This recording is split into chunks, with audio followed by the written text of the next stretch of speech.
வார்த்தை தேவையில்லை வாழும் காலம் வரை பாவை பார்வை மொழி பேசுமே. நேற்று தேவையில்லை நாளை தேவையில்லை இன்று இந்த நொடி போதுமே. ஹலோ ஃப்ரெண்ட்ஸ், எல்லாருக்கும் வணக்கம். Welcome back to my channel. இன்னைக்கு ஒரு day in my life video தான் பார்க்க போகிறோம். இன்னைக்கு வந்து சண்டே என்னோட டே வந்து எப்படி போச்சு அப்படிங்கிறத உங்கள் கூட நான் வந்து ஷேர் பண்ணிக்க போகிறேன்.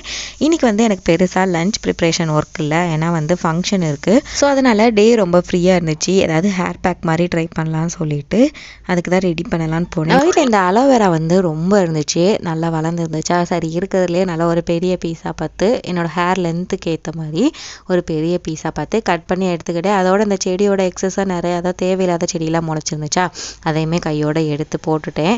அதுக்கப்புறமா காட்டு ரோஜாலாம் இன்றைக்குமே ஒரு பிங்க் கலர் டெய்லி ஒரு ரோஸ் வந்து வந்துக்கிட்டு இருந்துச்சு. அதை வந்து பாப்பா கேட்டுக்கிட்டு இருந்தா. ஸோ அதை பார்த்துட்டு அதுக்கப்புறமா தேவையான கத்தாழை வந்து பார்த்து பெரிய சைஸாகவே கொஞ்சம் எடுத்துக்கிட்டேன். அப்போ தான் என்னோட ஹேர் லென்த்துக்கு வந்து அது வந்து கொஞ்சம் கரெக்டாக இருக்கும். இது கூடவே எக்ஸ்ட்ரா வந்து ஒரே ஒரு இன்க்ரீடியன்ட் மட்டும் தான் ஆட் பண்ண போகிறேன். ஸோ அதுக்கு தேவையான எல்லாத்தையும் எடுத்துகிட்டு வந்து கொஞ்சம் ரிலாக்ஸ்டாக உட்காந்தாச்சு. கையோட அந்த கத்தாழையுமே நல்லா வாஷ் பண்ணி எடுத்துகிட்டு வந்துட்டேன். பெருசாக ஒன்றும் இல்லைங்க, நம்ம வந்து டெய்லி ஹேருக்கு யூஸ் பண்ணுற அந்த கோகோனட் ஆயில் தான் ஆட் பண்ணிக்க போகிறேன். ஆனால் நான் வந்து ரெகுலர் கோகோனட் ஆயில் வந்து யூஸ் பண்ண மாட்டேன். ஒரு 3 to 5 ஹெர்ப்ஸ் கிட்ட சேர்த்து டிஐஒயாக நானே வீட்டில் வந்து அந்த ஹேர் ஆயில் ரெடி பண்ணுவேன். அதை தான் இது கூட வந்து ஆட் பண்ணிக்க போகிறேன். ஃபஸ்ட்டு இந்த கத்தாழையை நல்லா வாஷ் பண்ணிவிட்டு க்ளீன் பண்ணிவிட்டு நடுவில் அந்த மாதிரி 2ஆக கட் பண்ணதுக்கப்புறம் ஒரு ஸ்பூன் வச்சு அதில் இருக்க ஜெல்லை இந்த மாதிரி லைட்டாக எடுத்தோன்னா அது நல்லா அப்படியே ஸ்மூத்தாக வந்துடும். அது அப்படியே ஒரு சாட்டிஸ்ஃபேக்ஷனாக இருக்கும். அதெல்லாம் எடுத்ததுக்கப்புறம் நான் ரெடி பண்ணி இந்த ஹேர் ஆயில் ஒரு 2 டேபிள் ஸ்பூன் அளவுக்கு தான் சேர்த்துருப்பேன். சேர்த்துட்டு இதை நம்ம கையிலே மிக்ஸ் பண்ணலாம். கையில் மிக்ஸ் பண்ணுறது கொஞ்சம் கஷ்டமாக இருக்கும். ஸோ அதனால் நான் வந்து மிக்சியில் போட்டுட்டு நல்லா இதை வந்து கிரைண்ட் பண்ணி எடுத்துக்கிறேன். அப்போ அது வந்து ஈவனாக எல்லா சைடுமே மிக்ஸ் ஆகி வரும். அதை அப்படியே ஒரு மிக்சிங் பவுலுக்கு மாற்றிட்டு அதை அப்படியே டேரெக்டாக நம்ம ஹேரில் வந்து அப்ளை பண்ணிடலாம்.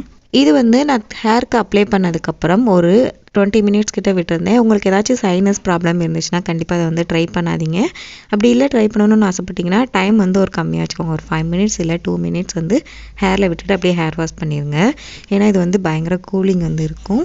ஸோ நான் வந்து ஒரு 20 மினிட்ஸ் கிட்ட வச்சுட்டு அதுக்கப்புறமா கொஞ்சம் வேலையெல்லாம் பார்க்கலாம்னு சொல்லிட்டு கிளம்பியாச்சு. எங்கள் வீட்டில் கொஞ்ச நாளைக்கு முன்னாடி எங்கள் மாமா வந்து ஒரு செடி வச்சுருந்தாங்க. இந்த மாதிரி ஒரு பெரிய இலையாக வரும். ஒரு 2 டேஸில் அது காஞ்சி அப்படியே விழுந்துடும். மறுபடியும் இந்த மாதிரி ஒரு பெரிய இலையாக வரும். ஸோ அது என்னன்னு கேட்கும்போது ஏதோ ஒரு கிழங்கு வச்சுருந்தேன் சொன்னாங்க. அன்னைக்கு வந்து லைட்டாக செக் பண்ணி பார்த்துட்டு கிழங்கு வந்த மாதிரி இருக்குது, எடுத்துரும் அப்படின்னு சொன்னனால சரி இன்னைக்கு நம்ம எடுப்போம் சொல்லிட்டு அதை வந்து க்ளீன் பண்ணுறதுக்காக தான் ரெடி பண்ணேன். ஃபஸ்ட்டு அந்த மண்ணிலேருந்து வரல, நான் கூட ஒரு பெருக்கே கிழங்கா இருக்கும்னு நினச்சிட்டு ஃபஸ்ட்டு அந்த குச்சை மட்டும் பிடிச்சி இழுத்து பார்த்தா இந்த மாதிரி எதுவுமே வரல. சரி, அதில் இருக்க மண்ணெல்லாம் நாங்கள் வந்து ஒரு பவுலுக்கு ட்ரான்ஸ்ஃபர் பண்ணிவிட்டு எடுத்து பார்த்தோன்னா பெருசாக எந்த கிழங்குமே இல்லை. குட்டி குட்டியாக ஒரு 5லேருந்து ஒரு 6 கிழங்கு மட்டும் தான் இருந்தது. அதுவுமே நல்லா முளைச்சிருந்த மாதிரி இருந்தது. இன்னும் வேரோட சேர்த்து நிறையா கிழங்கு இருந்தது. மறுபடியும் அதை அப்படியே அந்த பாட்டில் வச்சுட்டு லைட்டாக தண்ணி ஊற்றி வச்சிட்டோம். அதுலேருந்து நெக்ஸ்ட் வருதான்னு சொல்லிட்டு பார்க்கலான்ட்டு அடுத்து அப்படியே ஃபங்க்ஷனுக்கு கிளம்ப வேண்டிய ஒர்க் வந்து ஸ்டார்ட் பண்ணியாச்சு. இந்த சாரீ வந்து என்னோட என்கேஜ்மெண்ட்டுக்கு நான் வந்து ஃபர்ஸ்ட் வந்து வேர் பண்ணியிருப்பாங்களா, அதுக்கு வந்து வேர் பண்ணியிருந்த சாரீ. ரொம்ப நாள் கழிச்சு இந்த சாரீ எடுத்து நான் கெட்ட போகிறேன்.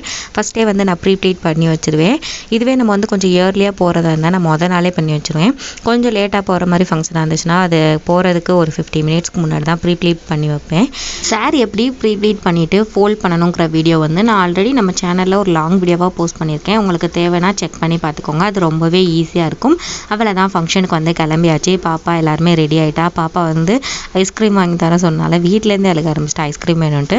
சரின்னு போன உடனே அவளுக்கு வந்து கொஞ்சம் ஒரு ஐஸ்கிரீம் வாங்கி கொடுத்துட்டு அங்கே கொஞ்சம் இந்த மாதிரி ஸ்டால்லாம் போட்டிருந்தாங்க. பாப்கார்ன், ஜூஸ், அதுக்கப்புறம் ஐஸ்கிரீம், இதெல்லாம் பீடா இதெல்லாம் போட்டிருந்தாங்களா. ஸோ வந்து சாப்பிட்றதுக்கு முன்னாடி எதுவுமே ட்ரை பண்ணல. ஒரு ஜூஸ் மட்டும் வாங்கி குடிச்சிட்டு அப்படியே டேரெக்டாக சாப்பிட போயாச்சு. லஞ்சுக்கு வந்து mutton biryani, mutton gravy, gulab jamun, chicken gravy, egg இதெல்லாம் வந்து ரெடி பண்ணியிருந்தாங்க. எல்லாமே சூப்பராக சாப்பிட்டுட்டு அப்படியே வந்து வெளியில் ஐஸ்கிரீம் சாப்பிட்லான்னு சொல்லிட்டு வந்திருந்தோம். ரெய்னி சீசனாக இருந்தாலும் ஐஸ்கிரீமை பார்த்தா நமக்கு வந்து கண்டிப்பாக சாப்பிடணும் தான் தோணும் இல்லையா. இந்த ஐஸ்கிரீம் கொஞ்சம் டிஃப்ரெண்ட்டாக அந்த ஆரஞ்சு பழத்தோட தோல்லையே அதை வந்து செட் பண்ணியிருந்தாங்க. உள்ளே நிறைய அந்த ஜெல்லிலாம் ஃபில் ஆகியிருந்தது. ஐஸ்கிரீமும் சாப்பிட்டுட்டு ஃபங்க்ஷனை சூப்பராக முடிச்சுட்டு அப்படியே அங்கேருந்து கிளம்பிட்டோம். இன்னொரு இன்ட்ரெஸ்டிங்கான vlogல உங்களை சந்திக்கிறேன். அது வரைக்கும் பாய்.